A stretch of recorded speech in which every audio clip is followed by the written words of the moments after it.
सबसे पहले हम लोग स्टार्टिंग कर रहे हैं हमारे एमपी जीएस से। मैं आप लोगों को बता दूं, सबसे पहले हम लोग जब एमपी जीएस की स्टार्टिंग करेंगे और यहाँ से हम लोग पढ़ेंगे तो हमारी स्ट्रेटजी क्या होगी। आप लोगों ने अपना सिलेबस पहले ही देख लिया होगा और हम लोग यहाँ पे बाइलिंगुअल चलेंगे। मेरी कोशिश होगी कि मैं हिंदी में कम इंग्लिश में ज़्यादा लिखूँ, बट बाइलिंगुअल बोल दूंगा मैं यहाँ पर।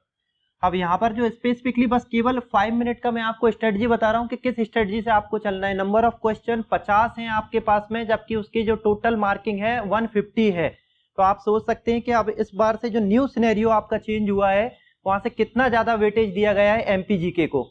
तो कोशिश कीजिए एमसीक्यू में सारा का सारा जीएस आपका मैक्सिमम रूप से पूरे के पूरे क्वेश्चन आपके अटेम्प्ट हो। तो यहाँ पर एक बार देख लीजिए कि स्ट्रेटजी किस तरीके से बन रही है हमारी। एमपीजीएस में आपकी जो पूरी यूनिट दी गई है, 4 यूनिट की बात की गई है यहाँ पर। अब इस 4 यूनिट में हम लोग बस केवल एक बार स्ट्रेटजी डिसाइड कर रहे हैं कि अभी कंटिन्यू जो हमें आगे चल के अपनी पढ़ाई को करना है वो किस तरीके से करना है। यहाँ पर सबसे पहली बात जो की गई है वो की गई है एमपी हिस्ट्री की, कि एमपी का हिस्ट्री क्या होगा। अभी तक आप लोगों ने कभी इसको कुछ भी नहीं पढ़ा, ना ही आपने कभी सिविल सर्विस जैसे एग्जाम को दिया होगा, एक्सेप्ट कुछ लोगों को छोड़कर, क्योंकि आप जुडिशरी से बैकग्राउंड से हो। तो यहाँ पर एमपी हिस्ट्री की जो बात चल रही है, हम इसको बिल्कुल साइमल्टेनियसली अप्रोच के साथ चलेंगे, जहां पर हम लोग पढ़ते हैं इंडियन हिस्ट्री के साथ में, बट वेटेज देंगे एमपी वाले पोर्शन पर सबसे ज्यादा। बिकॉज रीजन इज दैट क्योंकि मैक्सिमम क्वेश्चन आपके यहीं से आएंगे। तो ये एमपी हिस्ट्री पे सबसे ज्यादा हम लोग वेटेज देंगे। देन उसके बाद we will discuss about the MP का कल्चर। तो आपके सिलेबस में एक वर्ड दिया गया है दैट इज एमपी का आर्ट एंड कल्चर। तो ये और ये दोनों बहुत ही एग्जॉस्टिव हैं सारे के सारे, और इसको हमें मैक्सिमम, ये समझिए कि मैक्सिमम टाइम स्पेंड करना है इस वाले पोर्शन पर। यहाँ पर ये बहुत ज्यादा डेप्थ है इस हिस्ट्री वाले पॉइंट की ही। अगर मैं सिंपल आपसे बात करूं, यहाँ पे हम लोग सेगमेंट में अलग अलग बेस में देखेंगे। First we will discuss about the ancient history, ancient history. Then we will discuss about the medieval and उसके बाद मॉडर्न। अब ये बेसिकली हमें जो चलना है वो एक क्रोनोलॉजी वाइज चलना है, एंशिएंट हिस्ट्री, मिडिवल और उसके बाद में मॉडर्न को देखना है। तो एंशिएंट के अंतर्गत एमपी में क्या क्या हुआ, यहाँ से आपके बेसिकली जो एमसीक्यू रेज होंगे। उसके बाद मिडिवल का पोर्शन आएगा। मिडिवल से पहले we will discuss about the early medieval phase, that is basically belong to the 700 AD to 1200 AD। जो बेसिकली यहाँ पर 1200 AD में 1206 AD की, I am talking about the 1206 AD when the basically Delhi Sultanate was established।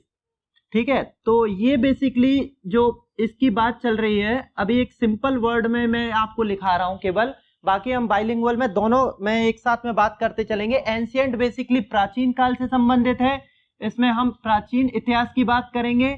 Medieval वाला phase मध्यकाल को denote करता है, यहाँ पर हम मध्यकालीन इतिहास पढ़ेंगे, और यहाँ पर हम आधुनिक इतिहास की बात करेंगे। तो यहाँ पर आधुनिक इतिहास इस तरीके से हमें इतिहास की अप्रोच को लेके चलना है, और इसके अंतर्गत जितना भी एमपी में जो कुछ भी हुआ है वो सारे पॉइंटों को हमें यहाँ पर देखना है। मेरा मतलब है यहाँ पर एक स्पेसिफिक सबसे पहला ही जो आपका एमपी का जीएस वाला पॉइंट जोड़ा गया है, उसमें सबसे पहला जो टॉपिक है उसमें लिखा है मध्य प्रदेश की प्रमुख घटनाएं एवं राजवंश। तो यहाँ पर बेसिकली बात की गई है important incident as well as important dynasties. तो दो स्पेसिफिक चीजें हैं, ध्यान रखना। बात की गई है इंपॉर्टेंट घटनाओं की, कि घटनाएं कौन कौन सी हैं, मतलब कौन कौन से इंसिडेंट हुए। यहाँ पर मेरी बात चल रही है कि एग्जांपल दे रहा हूं उदाहरण के लिए। यहाँ पर बात चल रही है एक सिंपल घटनाओं के बारे में, जैसे बात करता हूँ पुरा पाषाण काल जिसको बोलते हैं पैलियोलिथिक, पैलियोलिथिक एरा में क्या हुआ। फिर मध्य पाषाण काल जिसको बोलते हैं मीजोलिथिक, फिर आता है नव पाषाण काल जिसको बोलते हैं नियोलिथिक। तो इन फेसेस को बेसिकली हम लोग घटनाओं में चर्चा करेंगे इसकी, कि बेसिकली एमपी में कहाँ कहाँ पे क्या क्या हुआ।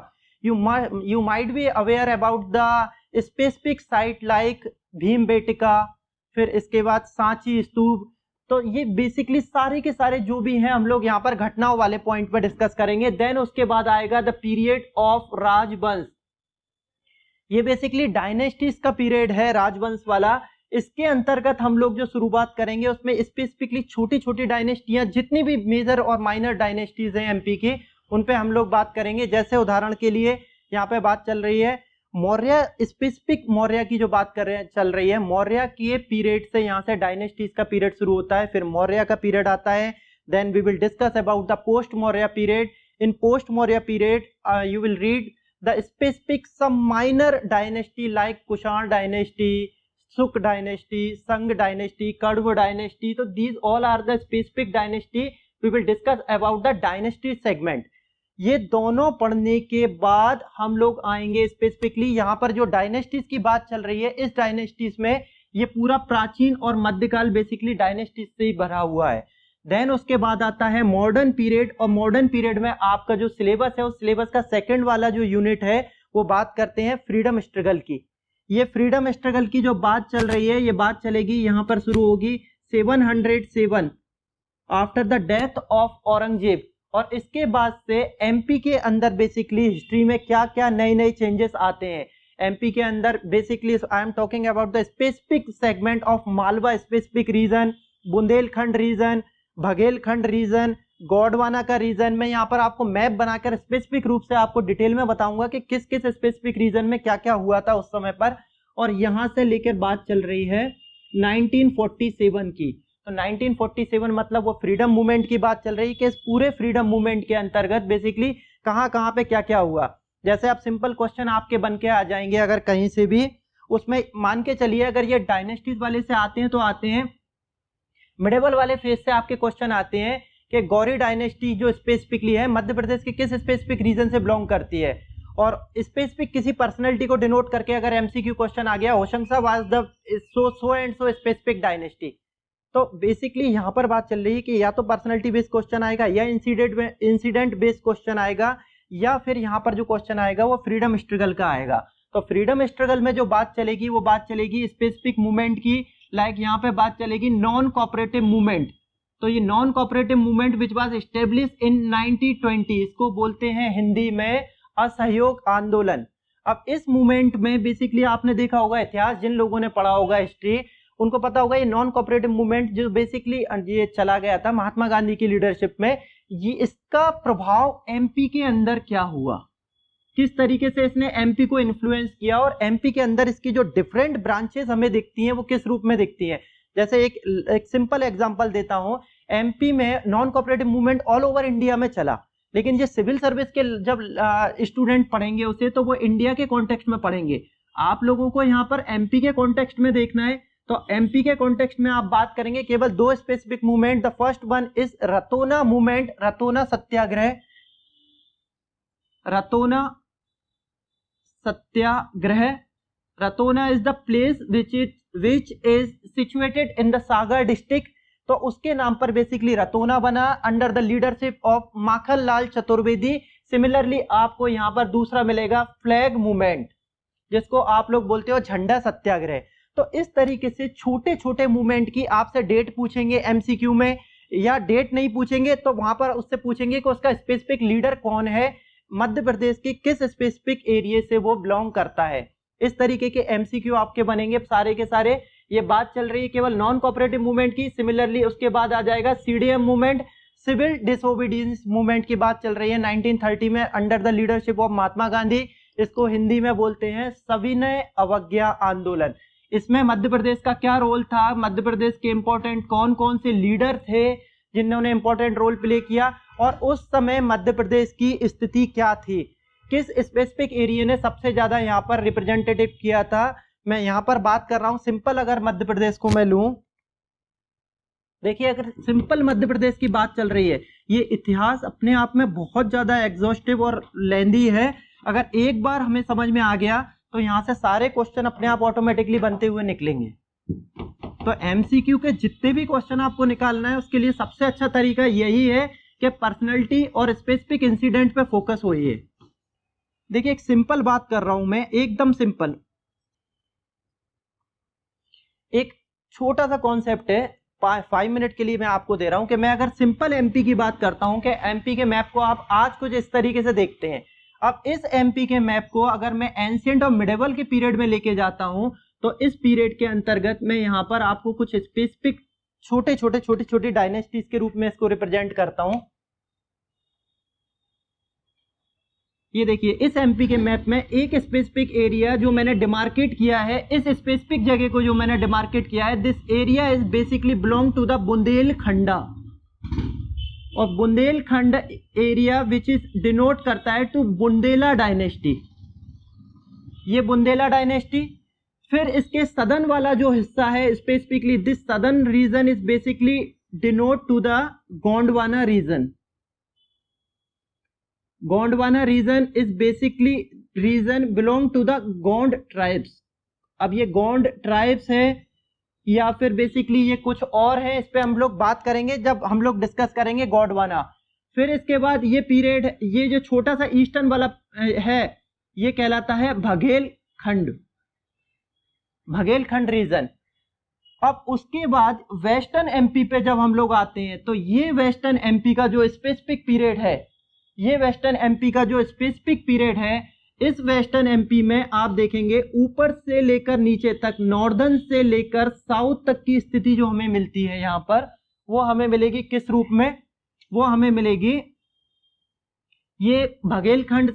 थोड़ा सा आपको दिख नहीं रहा होगा, मैं बघेलखंड को यहां लिख देता हूं, BAGHBAGHELKHAND, बघेलखंड रीजन, और दिस इज गोंडवाना रीजन।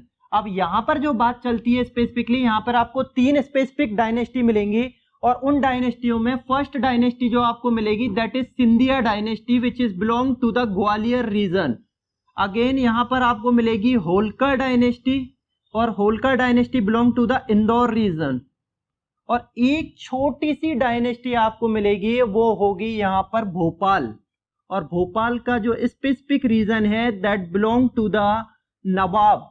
तो हम लोग आराम से डिटेल में बात करेंगे यहाँ पर। जब आपसे पूछा ही गया है कि डायनेस्टियों को बताइए, मध्य प्रदेश की डायनेस्टियां कौन कौन सी हैं, तो जब हम लोग स्पेसिफिकली यहाँ पर बात करेंगे तब हम लोग पढ़ेंगे कि भोपाल में जब दोस्त मोहम्मद ने उसको एस्टेब्लिश किया था ड्यूरिंग द पीरियड ऑफ 1720, फिर उसके बाद Malhar Rao Holkar was the founder of Holkar dynasty. Similar I am talking about the Scindia dynasty, Ranoji Scindia was the founder of this dynasty. तो यहाँ पर बात चल रही है, इंपॉर्टेंट फाउंडर आपसे पूछ सकते हैं, सिंपल क्वेश्चन भी अगर आपसे पूछेंगे तो वो भी आपके लिए एक यहाँ पर एमसीक्यू के रूप में है। सिंधिया डायनेस्टी का फाउंडर कौन था, सिंधिया डायनेस्टी किस तरह मूव की, सिंधिया डायनेस्टी अर्लियर फेज में किस स्पेसिफिक रीजन में थी। जैसे मैं बोलता हूं पहले अर्लियर फेज में it was establish in Ujjain region, later it converted into capital into कहां, ग्वालियर रीजन। तो बेसिकली इनिशियल फेज में यहाँ पर इंदौर में थी, सॉरी उज्जैन में थी, और उज्जैन से उसके बाद में ग्वालियर गए। तो जब उज्जैन से इन्होंने अपनी कैपिटल को ट्रांसफर किया, वो बेसिकली उस समय पर इनका स्पेसिफिक कौन सा यहाँ पर रूलर था। तो ये छोटे छोटे क्वेश्चन, बात चल रही है कि जो ये स्पेसिफिक डायनेस्टीज हैं, चाहे वो गोंडवाना का एरिया हो, चाहे वो बुंदेलखंड का एरिया हो, यहाँ पे बुंदेला डायनेस्टी है, चाहे वो बघेलखंड का एरिया हो, यहाँ पर बघेल डायनेस्टी है, ये बघेल डायनेस्टी। ये बेसिकली जो एरिया है, this area is basically covered by Gond tribes. अब ये स्पेसिफिक जो एरिया है, ये एरिया में हम लोग बात करेंगे यहाँ पर मध्यकाल में, मध्यकालीन पीरियड में। मध्यकालीन period that means I am talking about the medieval era. इस मिडेवल एरा से हमको पहुंचना है मॉडर्न एरा पे, आधुनिक काल में। अब आधुनिक काल में जब हम जाएंगे तो उससे पहले हम लोग ये पढ़ेंगे, तो आधुनिक काल में सबको पता है एकदम बेसिक, जब हम लोग क्या कहते हैं छोटे छोटे थे तब से ही हम लोग यहाँ पर बेसिकली एनसीईआरटी जैसे कोई भी छोटी छोटी किताबें पढ़ रहे हैं तो हमें पता है कि आधुनिक पीरियड बेसिकली जो जुड़ा हुआ है वो ब्रिटिश के इन्वेजन से जुड़ा हुआ है।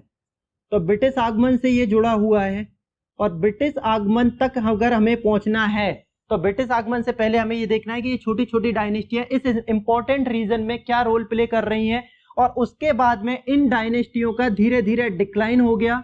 ये बघेल डायनेस्टी का डिक्लाइन हुआ, ये गोंडवाना डायनेस्टी का डिक्लाइन हुआ, ये बुंदेलखंड से बुंदेल डायनेस्टी का डिक्लाइन हुआ, और इनके डिक्लाइन के बाद में यहाँ पर बेसिकली ब्रिटिशर्स ने अपना आधिपत्य स्थापित कर लिया।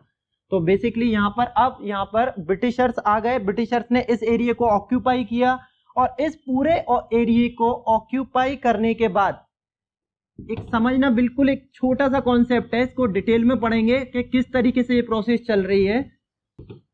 ये जो एरिया है पूरा का पूरा, ये मध्यकाल तक आपको इस रूप में ही दिखेगा, और यहाँ से ही मैक्सिमम क्वेश्चन बनेंगे। बुंदेलखंड के अलग अलग स्पेसिफिक अलग अलग ब्रांचें बन गई, फिर इसकी अलग अलग ब्रांचें बन गई। बात चल रही है मेरी यहाँ पे कि अगर हम मध्यकाल में इन सबको पढ़ रहे हैं तो फिर आधुनिक काल में हमें क्या पढ़ना है एमपी के अंदर। तो आधुनिक काल में आप एमपी के अंदर पढ़ेंगे बेसिकली यहाँ पे बात चल रही है organisation and reorganisation of MP. आप सबको पता है कि एमपी की स्थापना 1 नवंबर 1956 को हुई थी। हमें वहां तक जाना है, तो वहां तक जाने से पहले हमें इस पूरे पीरियड को देखना पड़ेगा, इस पूरे की स्पेसिफिक डायनेस्टीज को देखना पड़ेगा। देन उसके बाद में हमें देखना है कि कैसे कैसे इन डायनेस्टियों का डिक्लाइन हुआ, कैसे कैसे ब्रिटिशर्स ने आके धीरे धीरे होलकर डायनेस्टी को पूरा का पूरा कैप्चर्ड करा। फिर यहाँ पर होलकर डायनेस्टी हार गई, फिर सिंधिया हार गए, और ये बात चल रही है बेसिकली एंगल मराठा वार। एंगल मराठा वार हुआ, फर्स्ट एंगल मराठा वार हुआ, सेकंड एंगल मराठा वार हुआ, थर्ड एंगल मराठा वार हुआ। 3 एंगल मराठा वार के बाद में पूरे मराठाओं की स्थिति कमजोर हो गई, मराठा यहाँ पर हार गए, और मराठाओं का जितना भी ऑक्यूपाइड एरिया था दिस होल टेरिटरी बेसिकली आ गई कहां पर, किसके हाथ में, ब्रिटिशर्स के हाथ में। और ब्रिटिशर्स के हाथ में आने के बाद में ब्रिटिशर्स ने उस पूरी टेरिटरी को बना दिया एक स्पेसिफिक नाम से, जिसका नाम था सागर नर्मदा टेरिटरी। इसको बोलते हैं सागर नर्मदा क्षेत्र। छोटा सा एक एग्जांपल दे रहा हूं, बाद में डिटेल में बात करेंगे। सागर नर्मदा क्षेत्र।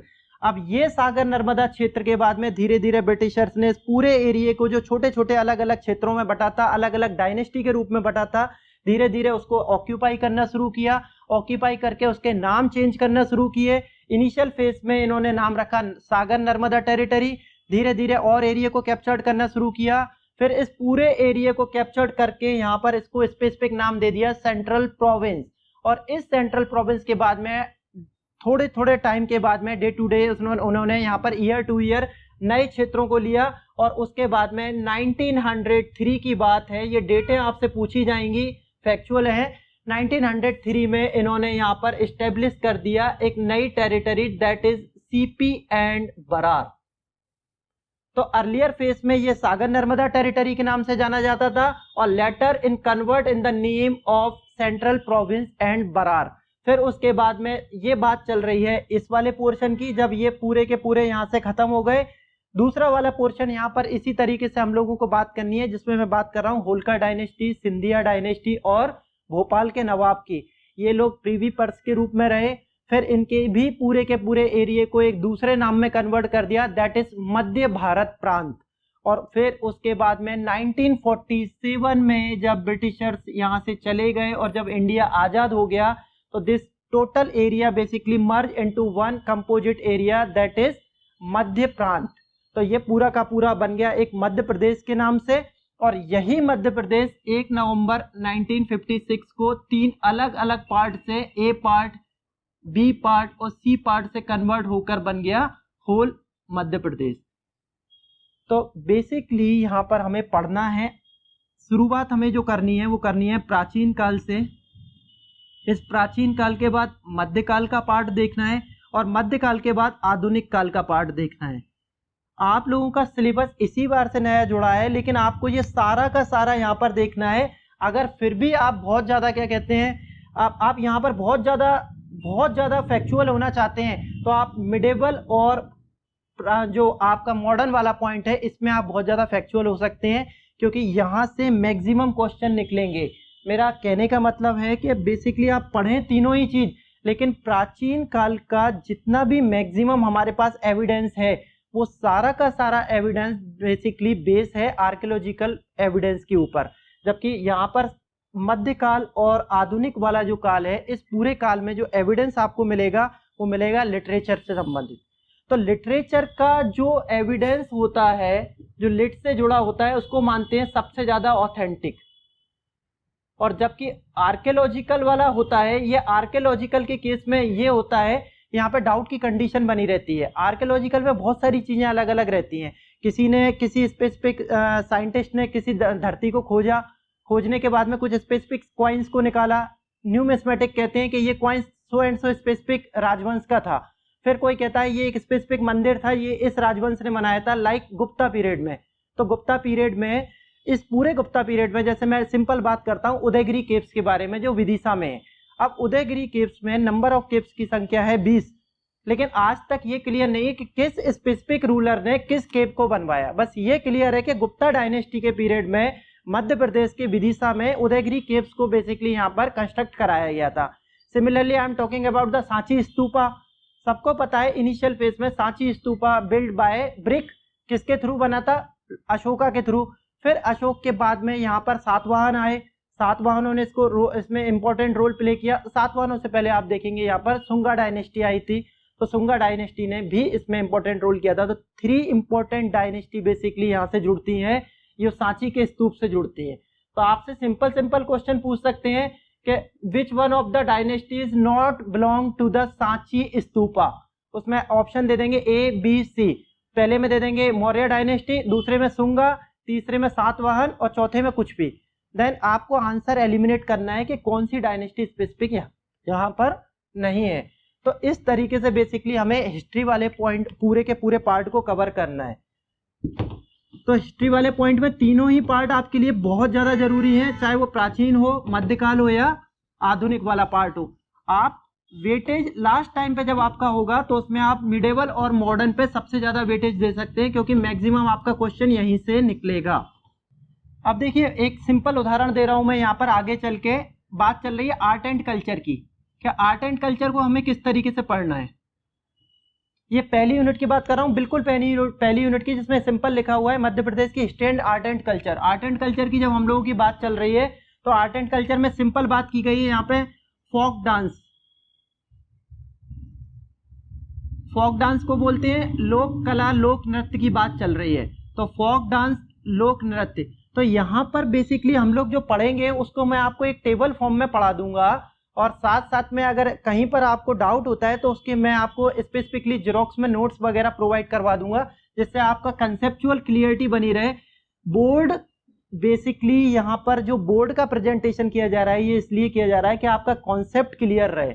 क्योंकि आप देखेंगे एमपी में कहीं पर भी आप जाएं, चाहे आप इंदौर, भोपाल कहीं पर भी तैयारी कर रहे हो, आपको एमपी के ढेरों नोट्स मिल जाएंगे, चाहे वो महावीर के रूप में हो, पुणेकर के रूप में हो। लेकिन इतना याद रखिए, आपको एमपी जीएस में इतना ज्यादा कॉन्फ्लिक्ट है फैक्चुअल एरर को लेकर कि हर बुक में आपको अलग अलग फैक्ट मिलेंगे।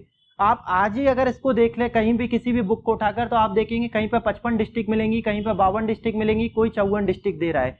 तो आपको ये याद रखना है कि अगर कोई डाउट है तो उस डाउट को यहीं क्लियर करना है, और उसके बाद में यहाँ पर जो लिखाया जा रहा है इसको ही ऑथेंटिक माने आप, और बार बार रिवीजन करके इसको अभी 2 से 3 महीने में सारा मगअप कर लें।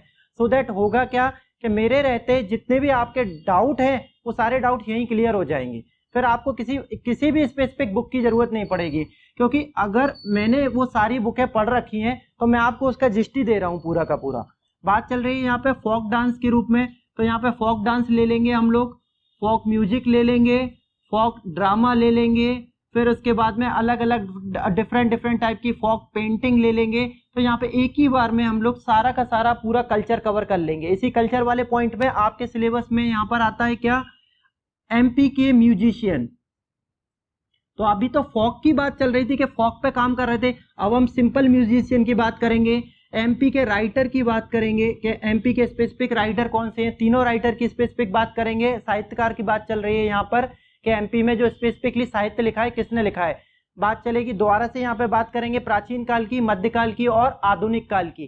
तो वो सिंपल बात यहाँ पर जो कालिदास से लेके बाण भट्ट, भर्तहरि जो स्पेसिफिक राइटर हैं, देन उसके बाद मध्यकाल में केशव, भूषण, पद्माकर, और उसके बाद में आधुनिक काल में आते हुए सीधा वहाँ पे माखनलाल चतुर्वेदी, सुभद्रा कुमारी चौहान, फिर उसके बाद में हरिशंकर परसाई और डिफरेंट टाइप के जो जितने भी अलग अलग राइटर हैं उनकी बात चलेगी। म्यूजिशियन में बात चलेगी मध्य प्रदेश के इंपॉर्टेंट वो सारे के सारे जो आपने पढ़े होंगे तो वो उसमें आ जाएंगे। आपको यहाँ पर बात होगी तानसेन से लेकर डिफरेंट टाइप के, अलाउद्दीन खां, उस्ताद हाफिज अली खां, जितने भी डिफरेंट टाइप के हैं। फिर उसके बाद में एक टॉपिक में आपके दिया गया है मध्य प्रदेश के ट्राइब्स। ये ट्राइब्स वाला सबसे इंपॉर्टेंट टॉपिक है, सबसे इंपॉर्टेंट टॉपिक। ध्यान रखना ये ट्राइब्स वाले में इतने ज्यादा कंफ्यूजन है, इतना ज्यादा कंफ्यूजन है। मध्य प्रदेश में आपको पता है ऑल ओवर इंडिया में सबसे ज्यादा ट्राइब्स हैं, परसेंटेज के बेस में भी और नंबर ऑफ संख्या के बेस में भी। परसेंटेज की बेस में आप बात करेंगे तो 21.1% के आसपास ऑल ओवर हम लोग यहाँ पे पॉपुलेशन रखते हैं ऑल ओवर इंडिया की। While I am talking about the number of संख्या, there are 46 type basically tribes हैं मध्य प्रदेश में, 46 टाइप की हमारे यहाँ पर हैं। तो बात चल रही है कि इसमें से जो मेजर और इम्पोर्टेंट है, जहाँ से हमारा एमसीक्यू रेज हो सकता है, हमें उस पर बात करना है। तो मैं बात कर रहा हूँ यहाँ पे स्पेसिफिकली भील, गोंड, कोरकू, बेंगा, सहरिया, अगरिया, ये कुछ स्पेसिफिक ट्राइब्स हैं जिसपे हमको डिटेल में बात करना है। डिटेल में मतलब मेरा मतलब है ये स्पेसिफिक ट्राइब, इस ट्राइब्स का ओरिजिन कहाँ से हुआ, इसका स्पेसिफिकली कस्टम क्या है, क्या ट्रेडिशन फॉलो करती है ये, इसकी सब ब्रांचेस कौन कौन सी है, क्योंकि क्वेश्चन कहीं से भी आ सकता है। आपसे पूछेंगे specific which one of the specific sub no, which one of the not the specific sub tribe of so and so specific tribe। अब उसमें यहाँ से आपसे एक सिंपल क्वेश्चन पूछ लेंगे कि गोंड ट्राइब्स, अब गोंड ट्राइब्स में से 1 2 3 4 आपसे बोलेंगे कौन सी ऐसी ट्राइब्स है जो गोंड ट्राइब की सब ट्राइब में काउंट नहीं होती, या फिर यहाँ पर गोंड को काट के आपसे पूछ लेंगे भील ट्राइब्स। तो अब उसमें से भील की 4 ट्राइब, जैसे मैं आपसे बोलता हूँ भील की स्पेसिफिक सब ट्राइब में काउंट होती हैं भिलाला, पटेला, बरेलिया और एक और कोई दूसरा। तो यहाँ पे 3 वो सिमिलर रख देंगे, एक यहाँ पर मिसमैच करती हुई रख देंगे, देन आपको आंसर में यहाँ पे रिकॉग्नाइज करके उसको एलिमिनेट करना है, तब आपका आंसर आएगा। तो बात चल रही है यहाँ पे ट्राइब्स भी आपको यहाँ पर डिटेल में पढ़ना है। देन उसके बाद में अब इस सिलेबस पे ज्यादा डिस्कस ना करते हुए हम लोग मेन फोकस करने आ रहे हैं हमारी पढ़ाई वाले पॉइंट पर। ये इस तरीके से अगर आप स्ट्रेटजिकल वे में चलेंगे तभी आपका काम हो पाएगा और कॉन्सेप्चुअल क्लियरिटी बनेगी, तभी आपके 50 में से 45-47 क्वेश्चन तक अटेम्प्ट हो जाएंगे। और मैं आपको बिल्कुल विश्वास दिला रहा हूं कि आपके 50 में से 50 भी आ सकते हैं अगर आप लोगों का कॉन्सेप्ट क्लियर है। और अगर फैक्ट रटने के चक्कर में रहेंगे तो फिर आपकी स्थिति 35-40 तक ही पहुंच पाएगी, क्योंकि फैक्ट की लिमिट नहीं होती। पहली बात फैक्ट की लिमिट नहीं होती, और दूसरा फैक्ट को बार बार रिवाइज करना पड़ता है। तो फैक्ट को याद करते करते आप में उतना कॉन्फिडेंस नहीं रहेगा कि आप बार बार आपको लगे ये है, और कहीं ना कहीं ऐसा होगा कि एमपीपीएससी आपको घुमा देगी और उसी से सिमिलर कोई दूसरा फैक्ट रख देगी। तो कोशिश कीजिए बोर्ड वर्क पे ज्यादा कॉन्सेंट्रेट करने की, और बोर्ड वर्क के बाद में भी आपको कोई डाउट है तो वो डाउट क्लियर कर लें आप, जिससे आपका एक ही बार में कॉन्सेप्ट क्लियर हो जाए। मेरी बात चल रही थी एमपी की हिस्ट्री की, कि हम लोग एमपी की हिस्ट्री से अपनी शुरुआत करेंगे, then we will discuss about the art and culture वाला पॉइंट।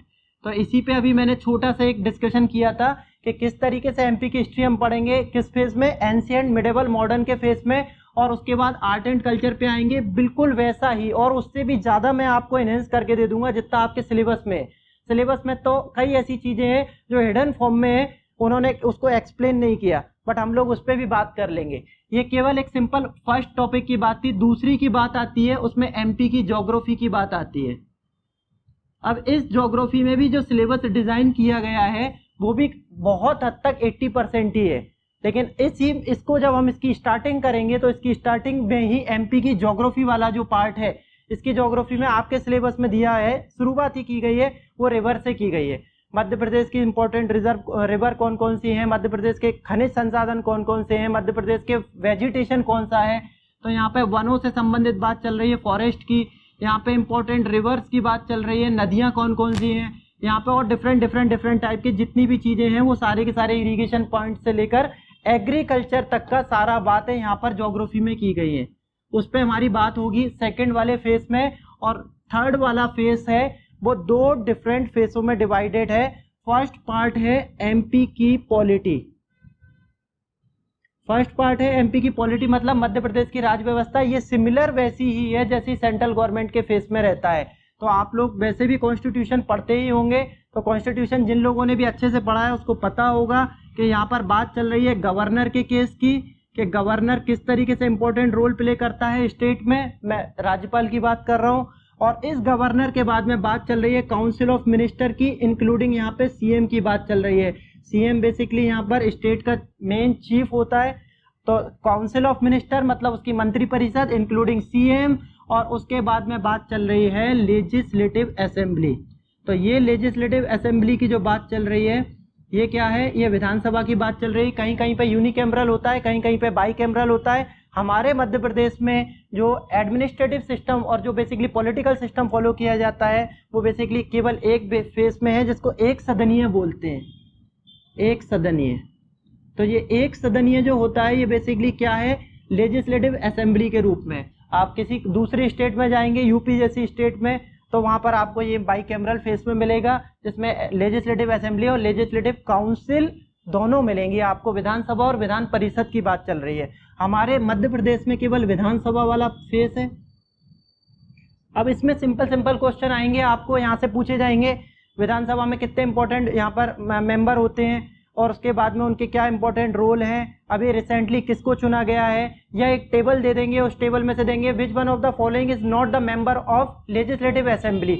अब उसमें से एक, उस टेबल में से आपको सारे नाम एक बार देखना है, तो उसके बाद आप इजीली रिकॉग्नाइज कर लेंगे कि कौन सा स्पेसिफिक पर्सन कभी लेजिस्लेटिव असेंबली का स्पीकर नहीं रहा, डिप्टी स्पीकर नहीं रहा, या फिर लीडर ऑफ अपोजिशन नहीं रहा। यहाँ पे मेरी बात चल रही है विधानसभा के अध्यक्ष, उपाध्यक्ष और विपक्ष के नेता के रूप में, कि कौन कौन किस किस रूप में रोल प्ले करेगा। ये फर्स्ट फेज है। और जबकि इसके बाद जो दूसरा फेज है वो मध्य प्रदेश की इकोनॉमी वाला फेज है।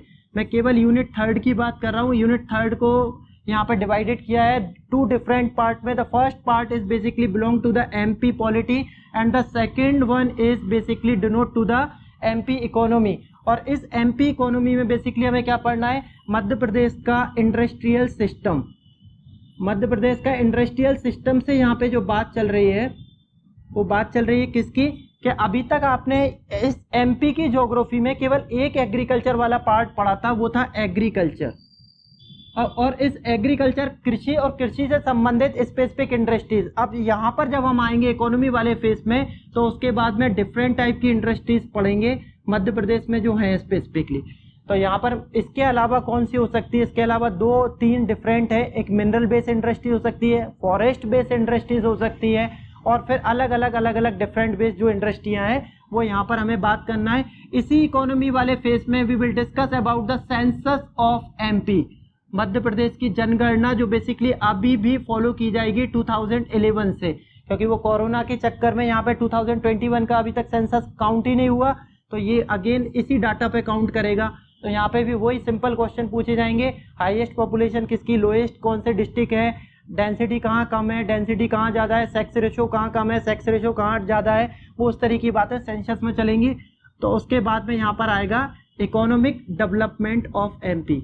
तो मध्य प्रदेश का इकोनॉमिक डेवलपमेंट किस तरीके से हो रहा है उसकी बात है। देन उसके बाद में फोर्थ वाला जो यूनिट है, यूनिट फोर्थ, 4 यूनिटें हैं जो एमपी के लिए डेडिकेटेड है। 3 पे बात हो गई है, हिस्ट्री, ज्योग्राफी, पॉलिटी कम इकोनॉमी, और फोर्थ यूनिट वाला जो पार्ट है वो एमपी का करंट वाला पार्ट है, जिसमें बेसिकली इन्होंने उठाया है किसको, एमपी के करंट वाले पार्ट में इन्होंने उठाया है एमपी के स्पोर्ट्स को। आप ध्यान देना, ये स्पोर्ट्स आपको 2 अलग अलग डायमेंशन में कवर करना है। पहला डायमेंशन आपको ट्रेडिशनल वाला पार्ट लेना है मध्य प्रदेश का, और दूसरे वाले में आपको करंट वाला पार्ट लेना है, जिसमें आपको लास्ट 6 मंथ का करंट देखना है कि मध्य प्रदेश में रिसेंटली किस इंपॉर्टेंट स्पोर्ट्स पर्सन को कौन सा अवार्ड दिया गया है। तो अवार्ड की जो बात चल रही है, और यहाँ पर जो बात चल रही है ट्रेडिशनल वाले पार्ट की, वो बात चल रही है मध्य प्रदेश ने किस अवार्ड को कब लॉन्च किया, उसकी प्राइज मनी कितनी है, उसको पहला रेसिपिएंट उसका कौन सा है। तो ये डिफरेंट टाइप के जो फैक्ट हैं, जैसे एक सिंपल बात करता हूँ, यहाँ पे एक उदाहरण लेता हूँ कि अगर मैं ये स्पोर्ट्स की बात कर रहा हूँ, तो स्पोर्ट्स में ट्रेडिशनल वाले पार्ट में एकलव्य अवार्ड, मध्य प्रदेश ने एकलव्य अवार्ड कब शुरू किया था, मध्य प्रदेश का राष्ट्रीय खेल मलखंभ बेसिकली कब राष्ट्रीय खेल बना अभी, और उसी से करंट से जुड़ के जो क्वेश्चन आ जाएगा वो आ जाएगा अभी रिसेंटली रेसिपिएंट कौन है। तो रिसेंट का एकदम अभी का रेसिपिएंट कौन है, तो अभी का जो भी होगा वो करंट से जुड़ेगा, और इसका ट्रेडिशनल वाला पार्ट जो है वो जुड़ेगा किस वाले पार्ट से, जिसमें आपको ये बेसिकली जानना है कि कौन सा स्पेसिफिक अवार्ड कब लॉन्च हुआ, कौन सा स्पेसिफिक पर्सनैलिटी उससे किस तरीके से जुड़ा है। तो फोर्थ यूनिट जो करंट से जुड़ी है, इसमें स्पोर्ट्स भी आ जाएगा, इसमें एमपी की इंपॉर्टेंट पर्सनैलिटी भी आ जाएंगी। अब ये एमपी की इंपॉर्टेंट पर्सनैलिटी बहुत सारी हैं, बहुत डिफरेंट टाइप की पर्सनैलिटी हैं। ये पर्सनैलिटी को अगर मैं अलग अलग रूप में डाइवर्सिफाई करूं, तो ये पर्सनैलिटी आपको दिखेंगी कुछ इस तरीके से। यहाँ पर आपको पॉलिटिकल पर्सनैलिटी भी दिखेंगी राजनीतिक के रूप में, यहाँ पर आपको स्पोर्ट्स पर्सनैलिटीज भी दिखेंगी अलग अलग रूप में, और यहाँ पर डिफरेंट म्यूजिशियन भी दिखेंगे अलग अलग। तो बहुत डिफरेंट पर्सनैलिटी है। उसमें आपको ट्राइबल कैटेगरी की पर्सनैलिटी भी दिखेंगी। वो सारी बातें हम लोग बेसिकली यूनिट नंबर 4 में डिस्कस करेंगे।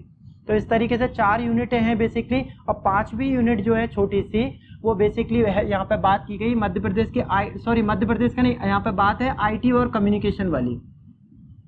तो वो सोशल मीडिया वगैरह की बातें हैं, उसमें सोशल मीडिया क्या है, नेटवर्किंग साइट क्या काम करती है, रोबोटिक क्या है, आर्टिफिशियल इंटेलिजेंस क्या है, उसकी बात है। हम लोग इन 4 स्पेसिफिक यूनिट पर डिस्कस करेंगे। पहली हमारी सबसे पहली जिसकी हम शुरुआत करेंगे, जो सबसे ज़्यादा टाइम लेगी, MP की हिस्ट्री और आर्ट एंड कल्चर, फिर उसके बाद ज्योग्राफी, देन उसके बाद में पॉलिटी इकोनॉमी, और सबसे लास्ट में करंट वाला पॉइंट। इसमें से कुछ चीज़ें आपकी हटा दी गई हैं जो सिविल सर्विस में जोड़ी गई हैं। रीज़न इज दैट कि जुडिशरी की तैयारी में आपको हाई कोर्ट और डिस्ट्रिक्ट कोर्ट पढ़ने की ज़रूरत नहीं पड़ती, आप वैसे भी उसे बहुत डिटेल में पढ़ते हो। तो वहाँ पर सिविल सर्विस में यहाँ पर जुडिशरी वाला भी पॉइंट दिया गया है, जिसमें जो पॉलिटिकल वाला पार्ट था, जिसपे हम लोगों ने यहाँ बात की थी गवर्नर, काउंसिल ऑफ मिनिस्टर, और उसके बाद में ये इसी के साथ में यहाँ पर जोड़ा गया था सिविल सर्विस में, यहाँ पर जोड़ा गया है स्पेसिफिकली जुडिशरी, और स्पेसिफिकली डेडिकेटेड किया गया है किसको, डिस्ट्रिक्ट कोर्ट को। तो यहाँ पे डिस्ट्रिक्ट कोर्ट और सबऑर्डिनेट कोर्ट की जो बात की गई है, बट वो आप लोग यहाँ पर डिटेल में उसको पढ़ते ही हैं और उसी की तैयारी कर रहे हैं, तो वो आपको यहाँ से सिलेबस से हटा दिया। तो हम लोग स्टार्ट कर रहे हैं। सबसे पहले स्टार्टिंग हमारी ले रहे हैं हम लोग MP की हिस्ट्री से।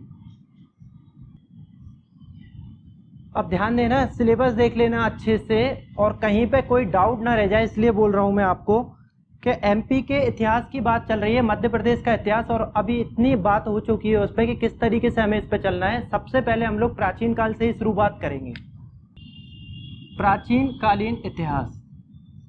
तो इसको इंग्लिश में क्या, एंशिएंट पीरियड।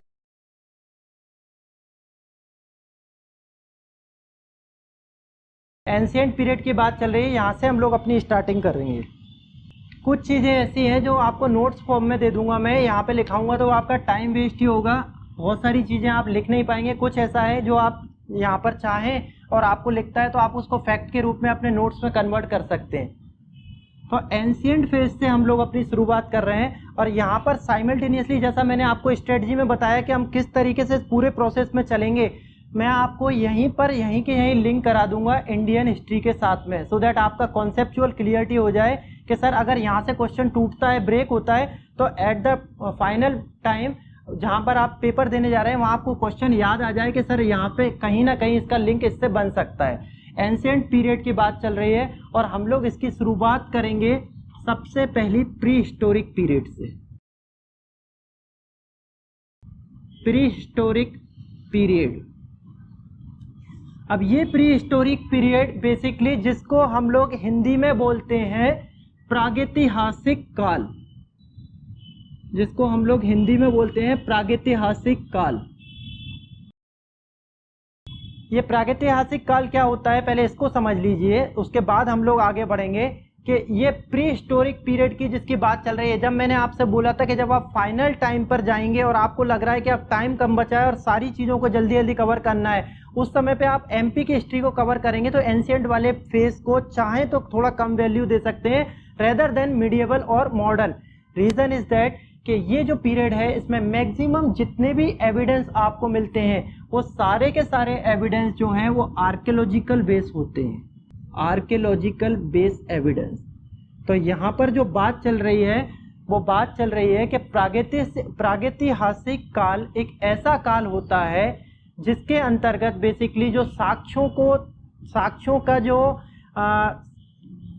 की जो मौलिक विशेषता है, जो साक्ष्यों को परखा जाता है, साक्ष्यों की जो जांच होती है, ये जांच का जो आधार होता है ये उत्खनन बेस होता है। उत्खनन मतलब एक्सप्लोरेशन बोलते हैं इसको हिंदी में, उसके बेस पर होता है, ना कि किसी बेसिकली ये राइटिंग पर बेस होता है, मतलब किसी लिटरेचर या फिर किसी किताब के बेस पर नहीं होता, किताब या बुक के बेस पर नहीं होता। एक सिंपल सी बात सुनना कि हम लोगों के केस में बोला जाता है कि इंडियंस जो हैं, इंडियंस ने जो हिस्ट्री लिखना चालू की थी उसका इतिहास का प्रारंभ कहाँ से हुआ था। तो सब लोग बोलते हैं, सारे के सारे लोग जितने भी MP में अच्छे अच्छे हिस्टोरियन हुए हैं वो सभी लोग ये बोलते हैं कि during the period of the invasion of Mahmud Ghaznavi. तो महमूद गजनबी का जब पीरियड था, जब उसने इन्वेजन किया था इंडिया में, उस इंडिया की उस इंडिया पे इन्वेजन के समय पे उसके साथ में एक इम्पोर्टेंट राइटर आया था जो था एल बेरूनी, और उस एल बेरूनी के टाइम से जिसने एक बुक लिखी थी जिसका नाम था किताब उल हिंद, और इसको तहकीक हिंद भी बोलते हैं। तो इस किताब उल हिंद को सबसे पहली ऑथेंटिक बुक माना जाता है हिस्ट्री की, कि जब से हिस्ट्री के हमें ऑथेंटिक प्रमाण मिलते हैं। तो मतलब महमूद गजनवी के पीरियड की बात चल रही है, ये बात चल रही है 1000 AD की, और हम लोग अभी पढ़ रहे हैं प्राचीन कालीन इतिहास। तो प्राचीन कालीन इतिहास में जो प्री हिस्टोरिक पीरियड होता है जिसको हिंदी में बोलते हैं प्रागैतिहासिक काल, ये प्रागैतिहासिक काल ऐसा काल होता है जिसके अंतर्गत साक्ष्यों की पुष्टि जो होती है वो साक्ष्यों की पुष्टि उत्खनन बेस पर होती है, ना कि किसी किताब या लिटरेचर के फॉर्म में। तो यहाँ पर हमें एविडेंस के रूप में कभी भी कोई लिटरेचर वगैरह नहीं मिलेगा, कोई किताब नहीं मिलेगी। आप देखेंगे बहुत रेयर केस में आपको एक बुक सुनने को मिलती होगी अर्थशास्त्र, जो बेसिकली चाणक्य ने लिखी है। वो बुक भी फाइनली कंपाइल हुई थी गुप्ता पीरियड में, और बेसिकली वो डिटेल में जानकारी देती है मौर्य पीरियड की। तो आप देखेंगे आपको कहीं पर भी ऑथेंटिक फेस में कहीं पर भी आपको कोई भी किसी भी तरह का लिटरेचर नहीं मिलेगा। यहाँ पर जितनी भी आपको जो जानकारी मिलेगी वो आर्कियोलॉजिकल बेस मिलेगी। अब आप कहेंगे सर ये आर्कियोलॉजिकल बेस में आता क्या है, तो इस आर्कियोलॉजिकल बेस में आप बेसिकली देखेंगे यहाँ पर पिलर फॉर्म में आपको कुछ चीज़ें मिल जाएंगी। पिलर फॉर्म में मेरा मतलब है यहाँ पे एडिक्ट के रूप में। एडिक्ट मतलब मौर्य पीरियड के एडिक्ट। जैसे आप बोलते हैं सर मौर्य का स्तंभ यहाँ मिला, मौर्य का स्तंभ वहाँ मिला, तो एमपी में जहाँ जहाँ पे मौर्य स्तंभ मिला वो ये डिनोट करता है बेसिकली कहीं ना कहीं मौर्य के समय पर अशोक ने मध्य प्रदेश के अंदर ये रूल चलाया होगा। तो इस तरीके से मिलता है। फिर आप कॉइन बेस पर आ जाइए, सिक्के। सिक्के बेसिकली यहाँ पर ये डिफाइन करते हैं कि किस स्पेसिफिक समय पे कौन सा राजा था। मैं बोलता हूँ सांची से कुछ स्पेसिफिक सिक्के मिले हैं जो बेसिकली बताते हैं कि कौन सा राजा कहाँ पर था। बालाघाट से कुछ सिक्के मिले हैं, शहडोल से कुछ सिक्के मिले हैं, कुछ सिक्के यहाँ पर महेश्वर वाली जगह से मिले हैं, कुछ सिक्के इंदौर से मिले हैं। वो ये बताते हैं कि कौन सा स्पेसिफिक राजा मध्य प्रदेश में किस समय पर था, जबकि कोई किताब उस समय पर ये डिसाइड नहीं करती कि किस समय पे कौन सा राजवंश एमपी के अंदर था। तो प्री हिस्टोरिक एज बेसिकली ये बताता है, उत्खनन के आधार पर ये डिसाइड करता है कि मध्य प्रदेश में इस पीरियड में कौन सा स्पेसिफिक टाइम पीरियड में क्या चल रहा था। इसका सबसे लाइव और ब्यूटीफुल एग्जाम्पल है भीमबेटका केव्स, जो सब जगह आपको एकदम पैरेलल बेस पे मिलेगी। तो हम उसी से वहीं से अपने एग्जाम्पल को उठा के चलते हैं और यहीं से आपका एकदम कॉन्सेप्ट क्लियर होगा। ये देखिए हम लोगों की शुरुआत चल रही है प्राचीन काल में। सबसे पहला है that is pre historic age. इस प्री हिस्टोरिक फेज को फर्दर यहाँ पर डिवाइडेड किया गया है 3 डिफरेंट स्पेसिफिक पार्ट में। द फर्स्ट पार्ट बेसिकली यहाँ पर है पैलियोलिथिक, मैं हिंदी भी लिख दूंगा। सेकेंड फेज इज मीजोलिथिक और थर्ड फेज इज नियोलिथिक। इसको बोलते हैं पुरा पाषाण काल, ये है हिंदी में मध्य पाषाण काल, और ये है नव पाषाण काल। ध्यान से समझना, धीरे धीरे जब इतिहास आगे बढ़ रहा है तो वो पूरे के पूरे ऑल ओवर इंडिया नहीं, पूरे के पूरे वर्ल्ड में एक साथ पैरेलली मूव कर रहा है। और हमें केवल मध्य प्रदेश के इतिहास पे फोकस करना है क्योंकि हमारे बेसिकली जो सिलेबस का पार्ट है वो वही है। तो यहाँ पर बात चल रही है ये प्री हिस्टोरिक एज की, जो बेसिकली ऑल ओवर इंडिया में नॉर्थ वेस्ट फ्रंटियर का जो पार्ट है, जिसमें आज का बेसिकली हम लोग बात करते हैं पाकिस्तान का एरिया। तो पाकिस्तान का नॉर्थ वेस्ट फ्रंटियर का वो पार्ट जो बेसिकली रावलपिंडी इस्लामाबाद वाला जो एरिया है, वहाँ पर ये सबसे ज़्यादा प्रोमिनेंट कंडीशन में ये फेस हमें दिखता है। और इस फेस से संबंधित जो जानकारियाँ हैं वो जानकारियाँ हमें एक्सकेवेशन फॉर्म में मिलती हैं। हमारे मध्य प्रदेश में भी ये फेस बेसिकली 3 अलग अलग पार्ट में बटा हुआ था। इस पार्टों में आप लोग ये देखिए कि सबसे लास्ट में आपको जो वर्ड दिख रहा है वो है पाषाण। पाषाण, तो ये पाषाण वर्ड जो है वो बेसिकली स्टोन को दिखाता है। अर्लियर फेज में आप देखेंगे जब बेसिकली मानव आदि मानव के रूप में था तो वो बेसिकली जो यूज करता था, जो टेक्निक यूज करता था वो टेक्निक थी पत्थर। तो यहाँ पर बात चल रही है पत्थर की कि पत्थर किस तरीके से यहाँ पे रोल प्ले करते थे। तो जो पत्थर जिस रूप में अपना रोल प्ले करता था उससे संबंधित फेस को अलग अलग फेसों में यहाँ पे कन्वर्ट कर दिया। अर्लियर फेस में, सबसे पहली प्राथमिक फेस में जो आदि मानव थे उनमें बहुत ज़्यादा दिमाग नहीं था, और उनमें इतना ज़्यादा दिमाग नहीं था कि वो किस तरीके से अपने आप को डिफेंसिव मोड में ले पाएँ, किस तरीके से जानवरों से अपनी रक्षा कर पाएँ। तो उस कारण उन्होंने जो इनिशियल फेज था वो इनिशियल फेज कहलाता है पुरापाषाण। पुरापाषाण जिसको आप इंग्लिश में बोलते हो पैलियोलिथिक फेज, इस फेज की सबसे इंपॉर्टेंट सिग्निफिकेंस है कि इस फेज में आदमी बड़े बड़े पत्थरों का यूज करता था हर चीज में अपने डिफेंस के लिए। तो यहाँ पर बड़े बड़े पत्थरों के रूप में जिनका यूज होता था, बड़े पत्थरों का यूज से मेरा मतलब है लकड़ी को काटने के लिए, लकड़ी को चीरने के लिए, जानवरों को मारने के लिए, किसी भी फेज में जब वो यूज करता था तो स्टोन का यूज करता था, लेकिन ये स्टोन बिग स्टोन के रूप में थे, बड़े पत्थर के रूप में थे। इसीलिए ये पहला फेज जो कहलाता है वो पहला फेज कहलाता है पैलियोलिथिक फेज, जिसको आप बोलते हैं पुरापाषाण काल, सबसे पहले वाला पाषाण का काल। अब यहाँ पर आपसे क्वेश्चन बनेगा, क्वेश्चन ये नहीं बनेगा कि ये पीरियड क्या है, क्वेश्चन ये बनेगा मध्य प्रदेश में इससे संबंधित साइट कौन कौन सी हैं। क्या आपको लगता है मध्य प्रदेश में इससे संबंधित कोई स्पेसिफिक साइट है? तो यहाँ पर बात चलेगी फिर यहाँ से कंटिन्यूटी में। अब यहाँ से हमारे पीटी के क्वेश्चन बनना शुरू होंगे प्रीलिम्स वाले, और वो है कि मध्य प्रदेश का क्या रिलेवेंस है। ये तो ऑल ओवर इंडिया के कॉन्टेक्स्ट में है, एकदम स्टैंडर्ड, कि जब प्री हिस्टोरिक पीरियड आया, जिसको आप प्री हिस्टोरिक पीरियड को एक सिनोनिम्स के रूप में आप बोल सकते हो स्टोन एज, पाषाण काल। तो ये पाषाण काल जब आया तो ये पाषाण काल 3 अलग अलग पार्टों में डिवाइड होके आया। पहला फेज यहाँ पर पुरापाषाण, दूसरा मध्य पाषाण, तीसरा नवपाषाण।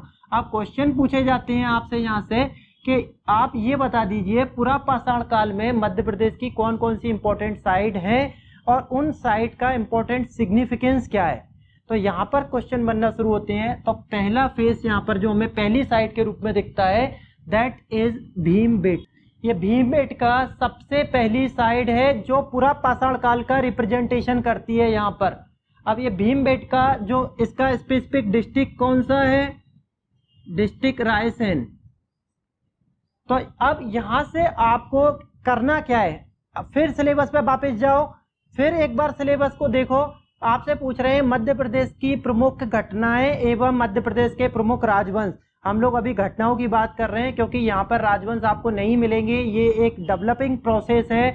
अभी धीरे धीरे इनिशियल फेज पे आदमी अपने आप को डेवलप कर रहा है। तो यहाँ हम बेसिकली आदि मानव की बात कर रहे हैं जो स्टोन के ऊपर डिपेंड थे, और उस स्टोन की 3 डिफरेंट टेक्निक थी। उन टेक्निक के बेस पर बेसिकली यहाँ पे अलग अलग चरण का नाम रखे गए, पुरापाषाण, मध्यपाषाण, नवपाषाण।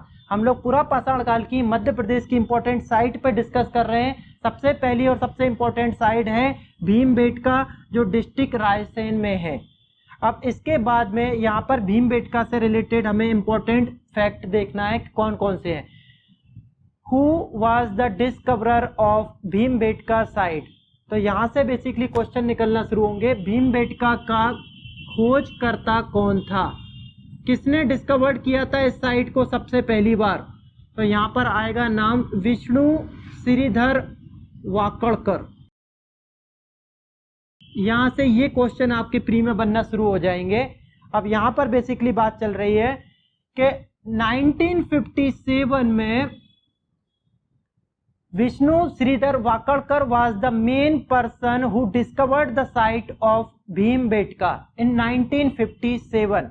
बेसिकली भीमबेटका है क्या, तो भीमबेटका जो डिस्ट्रिक्ट रायसेन में है ये प्री हिस्टोरिक साइट की एक इम्पॉर्टेंट साइट है जो मध्य प्रदेश में सिचुएटेड है। और इस साइट का सबसे इम्पोर्टेंट रोल है, जो सिग्निफिकेंस है, ये तो इसके डिस्कवरर हो गए जिन्होंने इसको डिस्कवर किया, विष्णु श्रीधर वाकड़कर।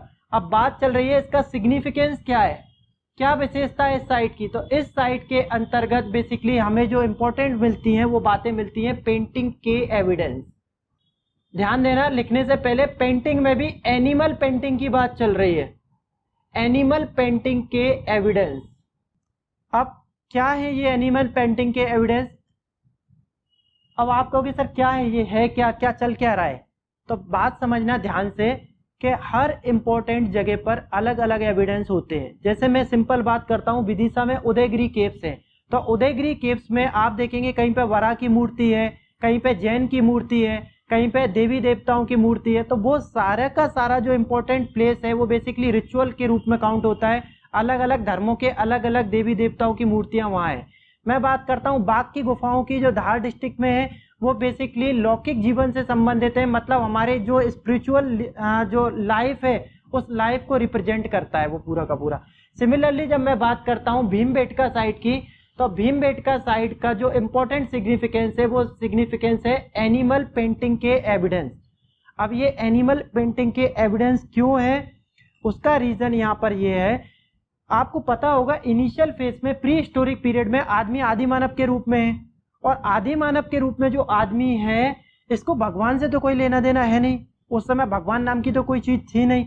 तो यहाँ पर बेसिकली उस आदमी ने अपने रिक्रिएशन के लिए, अपने इंटरटेनमेंट के लिए, अपने मनोरंजन के लिए यहाँ पर उन्हीं गुफाओं के अंदर जो वो देखता था उन्हीं की पेंटिंग करना शुरू कर दी। और वो वहां पर क्या देखता था, डिफरेंट टाइप के एनिमल। तो जो वो देखता था उन्हीं की उसने अपनी गुफाओं के अंदर पेंटिंग करना शुरू कर दी। वो देखता था क्या, डिफरेंट डिफरेंट टाइप के बर्ड्स, चिड़ियाएं वगैरह, डिफरेंट टाइप के एनिमल जिनमें टाइगर हैं, अलग अलग। तो बस वही के वही सारे के सारे उसने यहाँ पर पेंटिंग करना शुरू कर दिए। आप आज इन साइट्स पे जाएंगे तो आप देखेंगे वो सारे एविडेंस आपको कुछ इसी रूप में मिलेंगे। तो यहाँ पर बात चल रही है सिग्निफिकेंस के रूप में कि सिग्निफिकेंस क्या है। तो सिग्निफिकेंस बेसिकली यहाँ पे डिनोट करता है एनिमल पेंटिंग के इंपॉर्टेंट एविडेंस के रूप में। अब इसके बाद में तीसरा इंपॉर्टेंट फैक्ट इसका क्या है, तो तीसरा इंपॉर्टेंट फैक्ट है इसका कि एच.डी. संकालिया इसी से जुड़े हुए एक इंपॉर्टेंट पर्सन है। ये भी एक हिस्टोरियन है, एच.डी. संकालिया। तो एच.डी. संकालिया मैं यहां लिख देता हूं इनका नाम, ये भी इसी से जुड़े हुए हैं, एच.डी. संकालिया।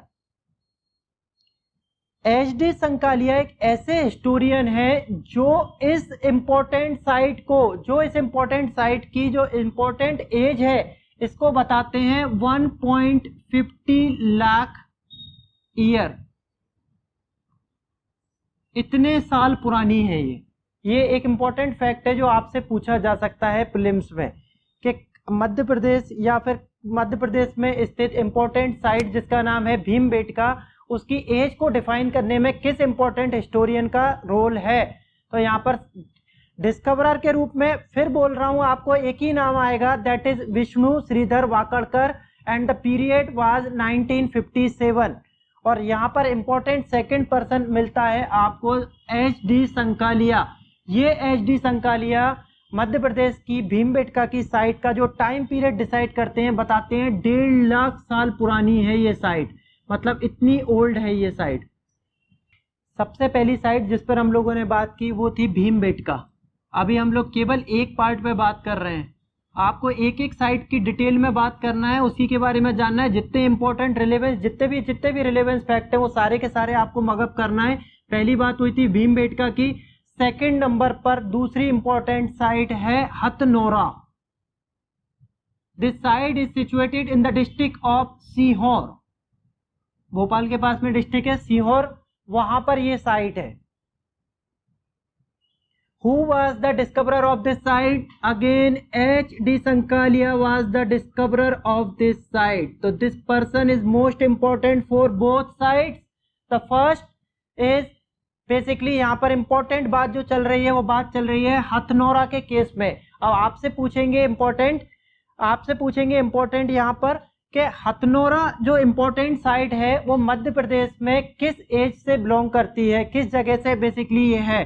तो यहाँ पर आपका आंसर क्या होगा, यहाँ पर होगा पुरा पाषाणिक साइट है ये मध्य प्रदेश की, मतलब ये पैलियोलिथिक की स्थिति को दर्शाती है। और इस हथनोरा साइट बेसिकली ये सीहोर से है, डिस्ट्रिक्ट सीहोर में है, और इसका जो इंपॉर्टेंट डिस्कवरर है उसका नाम है एच.डी. संकालिया। अब ये तो डिस्कवरर हो गया। अगेन यहाँ पर बात आती है सिग्निफिकेंस क्या है भाई, है क्या ये, इसका इंपॉर्टेंट रोल क्या है अगर ये मध्य प्रदेश में है तो यहाँ पर बताते हैं। आपने नाम सुने होंगे, अगर जिसका साइंस बैकग्राउंड होगा उसको पता होगा कि धीरे धीरे ह्यूमन डेवलपमेंट हुआ था। तो सबसे पहले निंडरथल आया था, होमो इरेक्टस आया था, होमो सेपियन आया था, होमो सेपियन सेपियन आया था, और फिर आज के समय में हम लोग जो डेवलप होके मानव के रूप में दिख रहे हैं फिर हम लोग जो बेसिकली क्या है होमो सेपियंस सेपियंस है वो उसका रूप है हम लोग जो हम लोग आज बात कर रहे हैं। तो यहाँ पर बात चल रही है सिग्निफिकेंस फॉर्म की कि हथनोरा का सिग्निफिकेंस क्या है। तो हथनोरा एक साइट जो मध्य प्रदेश के सीहोर डिस्ट्रिक्ट में है जिसकी खोज एच.डी. संकालिया ने की थी। इसका सिग्निफिकेंस है होमो इरेक्टस। ये होमो इरेक्टस जो एक मानव का ही एक अर्लियर वर्जन था उसकी बात चल रही है। होमो इरेक्टस मानव की जो स्कल है, स्कल का एविडेंस मिलता है। यहां से किसी ना किसी जगह से कोई ना कोई एविडेंस जरूर मिलेगा तभी उसका रिलेवेंस है, अदरवाइज उस साइट का रिलेवेंस नहीं है। ऐसे तो नंबर ऑफ संख्या में आप देखो 5000 साइट मिलेंगी, तो क्या आप सारी की सारी साइट याद करेंगे? आपको केवल वही साइट याद करना है जो बहुत ज्यादा रिलेवेंस है और उसका कोई सिग्निफिकेंस है। इसका सिग्निफिकेंस ये है कि इस साइट से होमो इरेक्टस जो मानव था उस मानव का स्कल मतलब खोपड़ी का कंकाल मिला है, स्कल मिला है इस जगह से, और इसी मानव को बोला जाता है Narmada man. This Manav is called a Narmada man. आपसे पूछेंगे नर्मदा मैन के नाम से किस मानव को जाना जाता है, then your answer will be homo erectus. इस स्पेसिफिक साइट, इस हथनोरा की साइट के बारे में एक एविडेंस और है जो ये बताता है कि ये जो हथनोरा साइट है इसका बेसिकली जो ओरिजिन हुआ था, ये ओरिजिन यहां पर जुड़ता है 2.5 लाख ईसा पूर्व। बीसी लिख देता हूं, बिफोर क्राइस्ट, इसको हिंदी में बोलते हैं ईसा पूर्व। तो इससे जुड़ा है ये, बेसिकली इतना पुराना है ये साइट जो मध्य प्रदेश में स्थित है। दूसरे नंबर का साइट था जिसके बारे में हम लोगों ने बात की थी हथनोरा के केस में। नेक्स्ट है इसी में आगे थर्ड नंबर पर, इसी में आगे चलकर जिसको बोलते हैं नर्मदा घाटी क्षेत्र। पहला था भीमबेटका, दूसरा था सीहोर, तीसरे नंबर पर आ जाएगा नर्मदा वैली रीजन, जिसको हिंदी में बोलेंगे नर्मदा घाटी क्षेत्र। मैं इंग्लिश में लिख रहा हूं Narmada valley region. This is the third significant site which is discovered in MP region. मैं अभी भी पैलियोलिथिक पर ही हूं, अभी मीजोलिथिक वाले पार्ट पे नहीं आया। तो बेसिकली फर्स्ट पार्ट की बात कर रहा हूं। फर्स्ट पार्ट में एमपी के अंदर जो थर्ड नंबर की साइट है that is Narmada valley region. इस नर्मदा वैली रीजन में जो इंपॉर्टेंट जगह है वो है होशंगाबाद। होशंगाबाद, और इस होशंगाबाद का रिलेवेंस क्या है कि यहां से जो एविडेंस मिला है हमें, वो एविडेंस मिला है हैंड एक्स। हैंड एक्स जिसको बोलते हैं हाथ की कुल्हाड़ी, हाथ की कुल्हाड़ी, एंड क्लीवर। क्लीवर, क्लीवर मतलब काटने के हथियार, क्लीवर एंड चॉपर्स, तो इनको बोलते हैं काटने और फाड़ने के हथियार। तो अर्लियर फेज में जो ह्यूमन था वो प्रिमिटिव सोसाइटीज के रूप में रहता था, तो उसके पास जो हथियार थे वो बेसिकली पत्थरों के रूप में थे, वो उन्हीं से उनको काटने का, चीरने का, फाड़ने का काम करता था। तो उस तरीके के कुछ एविडेंस हमें मिले हैं होशंगाबाद वाले रीजन से। तो हिस्टोरियन ने उसका एक नाम रख दिया, उसका साइट का नाम रख दिया Narmada valley region. This region is belong to the Hoshangabad district. और बेसिकली यहाँ से जो सिग्निफिकेंस मिला है वो मिला है हैंडेक्स और क्लीवर का, जिसको बोलते हैं हाथ की कुल्हाड़ी, और क्लीवर को आप हिंदी में क्लीवर ही लिख सकते हैं। थर्ड नंबर की साइट थी ये हमारी। इसके बाद site number 4th and last, ये है एक इंपॉर्टेंट साइट जिसका नाम है मामा भांजा। एक हिंदी का वर्ड है मामा भांजा, शैलाश्रय, शैलाश्रय।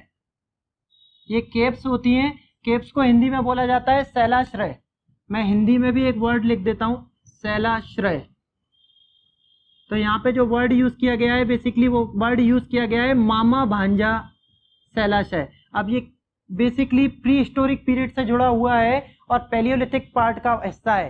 तो यहाँ पे जो बात चल रही है मामा भांजा शैलाश्रय, ये बेसिकली क्या है, ये डिस्ट्रिक्ट पचमढ़ी से बिलोंग करता है।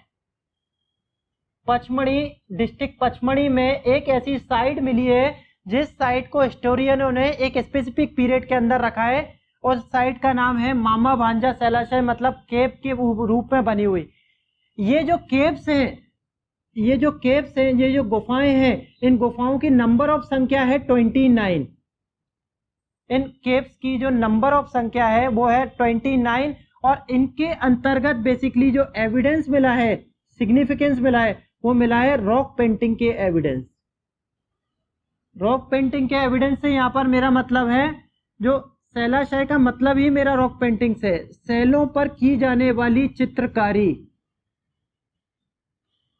शैलों पर की जाने वाली चित्रकारी, रॉक पर जो स्पेसिफिकली पेंटिंग की जाती है, जिसको आज के समय में आप डिफरेंट वे में म्यूरल पेंटिंग के रूप में जानते हैं, जो अलग अलग मंदिरों में आपको मंदिर की छतों पे दिखती होगी अलग अलग उसके, वो पहले अर्लियर फेज में एंशिएंट पीरियड में जानी जाती थी शैलाशय के रूप में, जो केव्स वगैरह में की जाती थी। तो जो इंपॉर्टेंट यहाँ पर बात चल रही है वो है मामा भांजा शैलाशय, which is basically situated in the Pachmarhi region, Pachmarhi district में, और the basic significance of this specific site is rock painting. तो ये 4 स्पेसिफिक साइट हैं जिसके बारे में आपको याद करना है। केवल एक फेज की बात हुई है यहाँ पे, वो था चल रहा था पैलियोलिथिक फेज, जिसको हिंदी में बोलते हैं यहाँ पर पुरा पाषाण काल। और इस पुरा पाषाण काल की 4 इंपॉर्टेंट साइट याद करके रखना है। सबसे पहली भीमबेटका, इसका जो बेसिकली डिस्कवर था 1957 विष्णु श्रीधर वाकड़कर। उसके बाद हथनोरा, HD संकालिया, उसके बाद यहाँ पर Narmada valley region, and the 4th one is Mama Bhanja शैलाश्रय। ये केवल 4 इंपॉर्टेंट साइट हैं। उसके बाद नेक्स्ट लेक्चर जब हमारा होगा तो हम बात करेंगे मीजोलिथिक की, जिसमें यहाँ पर मध्य पाषाण काल आ जाएगा। देन उसके बाद हम लोग बात करेंगे नियोलिथिक की, जो बेसिकली नव पाषाण काल आ जाएगा।